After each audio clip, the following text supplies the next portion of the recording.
Welcome to episode 2 of Pet Flight, and thanks for flying with us again. Last time we configured some controls and looked at basic aircraft control. We dropped right into the sky to start flying, but that is usually not the case. And even if you don't want to deal with it, most places on the planet won't have a drop zone nearby. Therefore, we'll look now at takeoff and landing. Now for training, pick a single engine propeller plane and pick any airport you like, spawning right on a runway. We only need those controls that we've set up in the first episode, so you should be ready to go.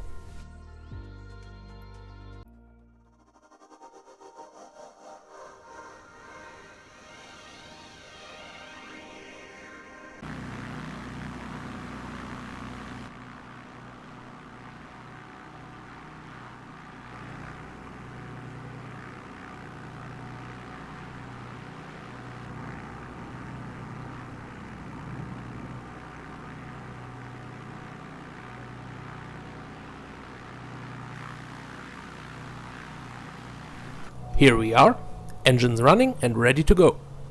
As this is for gamepad flying, I'll switch to exterior view again. Now, first take a look around. In the bottom right, you see the flap indicator, which should be in the middle position. Try your controls if you can move the flaps around. For takeoff, they should be in the middle though. Now, test if you can control your rudder in the back, the yaw axis of control. Oh, and yeah, in contrast to the first episode, I actually figured out a way to control the rudder with the analog sticks in an analog way. Because this game is made by Microsoft for Windows and Xbox. When you make your PC think it's an Xbox controller, it works out of the box with the triggers of an Xbox input. It actually maps them there by default. So now my PC thinks my PS4 controller is an Xbox controller. I use a tiny little third-party software for that called DS4 Windows, and now I can use the rudder more precisely. Okay, but we are ready now. Put the throttle to max and wait until the RPM reaches max as well. Then release the parking brake. You will find that your plane will turn either left or right. Compensate that movement with the rudder and keep it straight on the runway. This is caused by the torque of the rotating prop and is completely accurate. The effect is weaker with counter-rotating engines or jets, but better to train with the worst. Do all of this until your speed reaches the white area. Once entering the white, you can slowly pull the left stick towards you to pull up the plane from the ground.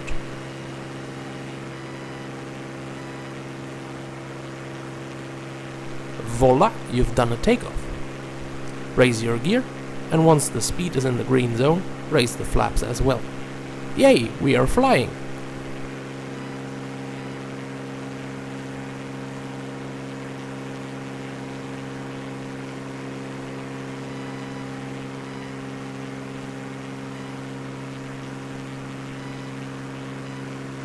In case you're wondering, we are currently in Norway, and this is the airport of Ålesund in the west of the country.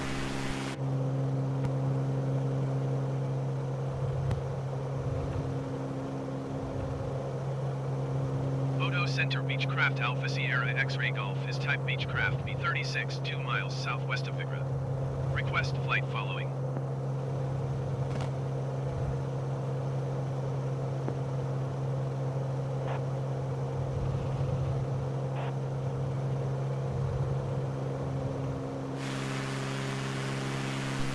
Now landing is slightly more difficult than takeoff. First, of course, find yourself an airport or place where you want to land at, in this case the same where we started. And then line yourself up with the runway from very far away, really far. If you think it's enough distance, go even further, at least for training.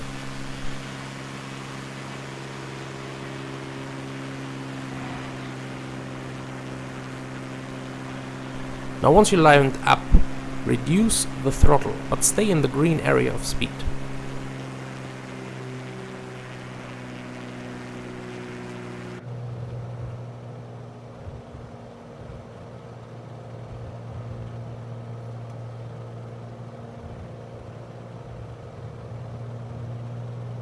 If you've picked a modern airport, you will see lights next to the runway. 2 of them should be white and 2 of them red. Then you are on a good path down. More red lights, too low. More white lights, too high. On airfields without this, you gotta eyeball it, so maybe train at a modern one with lights. Stay on this path, slowly descending and looking straight at the runway. Lower your flaps to maximum and lower your gear if necessary. Some planes don't have raisable gear, so you don't have to think about it. Play with the throttle to keep the speed at the bottom edge of the green. You may even dip into the white, but don't overdo it. Once you reach the runway and are coming in above it, put your throttle to 0. At the same time, pull the stick just slightly towards you, like if you want to climb. But due to the low speed, you will continue to sink. This move is called flaring, and it makes sure you don't flip on contact and rather touch down with the main gear first and then with the nose wheel. Once all wheels are rolling, hit the brakes and use the rudder to keep the bird straight.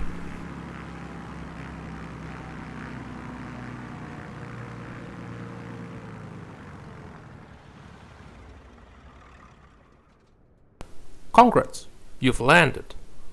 Rinse and repeat this trial at different airports with different planes until you feel confident you got as much feel for it as you need for your purpose.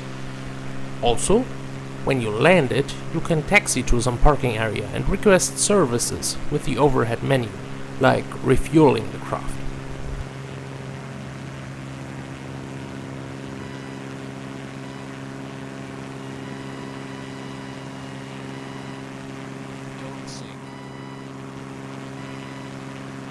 So, this should enable you to go anywhere and move around reasonably well to explore the planet. Next time we will look at weather, wind, and how it affects your metal bird. Until then, I wish you a beautiful day. I've been Skyrex, Skål!